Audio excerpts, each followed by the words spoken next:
Emotionally intelligent होना बहुत ज़रूरी है आज की डेट में। अगर नहीं हो तो आज नहीं तो कल आप खुद का ही नुकसान कर दोगे या किसी और का। ये चीज़ मेरी नोट कर लो। देखो, मैं आपको एक एग्जांपल से समझाता हूँ। एक इंसान है जिसके मूड स्विंग्स बहुत ज़्यादा होते हैं, ठीक है। उसके इमोशंस में बहुत ज़्यादा उछाल आता है, कभी कम हो जाते हैं, कभी ज़्यादा हो जाते हैं। फॉर एग्ज़ाम्पल, उसके पास एक गन रखी हुई है, ठीक है। अब उसके घर में रखी हुई है वो। अब उसकी किसी से लड़ाई झगड़ा हो गया, ठीक है। कोई ऐसा इंसान जो उसका अपना है और काफ़ी दिन तक ये क्लैशेस चलते रहे, तो उसके दिमाग में पहला ख्याल क्या आएगा? अगर वो इमोशनली वीक इंसान है, उसको ख्याल आएगा कि मैं गन उठाऊं और सामने वाले को ख़त्म कर दूं। क्यों? क्योंकि वो क्या चाहेगा? पीस चाहेगा। हर इंसान को ज़िंदगी में क्या चाहिए? पीस चाहिए। तो इमोशंस क्या करेंगे? खुद को स्टेबलाइज करने के लिए कोई ना कोई एक्शन लेना चाहेंगे।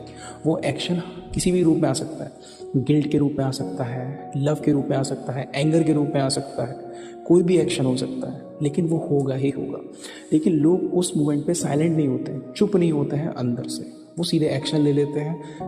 वो एक एक्शन जो लिया जाता है वो आता है इमोशन के बेसिस पे, ठीक है। जहाँ पे इंसान का खुद पे कंट्रोल नहीं होता है, खुद के इमोशंस पे कंट्रोल नहीं होता, और वो डिसीजन ले लेता है। वो गन उठाता है, या तो सामने वाले को मार देता है या खुद को मार देता है।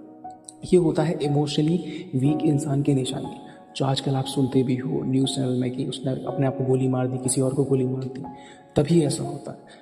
अगर आप चाहते हो अपने आप को कि ये चीज़ें आपके ऊपर हावी ना हो और आप इस पर कंट्रोल पाओ अपना पूरी तरह से, तो आपको इमोशनली इंटेलिजेंट होना पड़ेगा। उसके लिए आपको स्टेबलाइज होना पड़ेगा, अपने आप को समझना पड़ेगा, ठीक है। जब भी आपके इमोशंस ट्रिगर होते हैं, आपको पता होता है कि मुझे बेचैनी हो रही है, मुझे ऐसा लग रहा है, वैसा लग रहा है, उस टाइम पे खुद को शांत रखो, जितना ज़्यादा हो सके अपने आप को काम रखो और एक्शन लेने से बचो, ठीक है। तुरंत एक्शन मत लो। जो भी आप एक्शन लोगे आपके नेचर में वो आ जाएगा। Emotional energy one of the strongest energy है।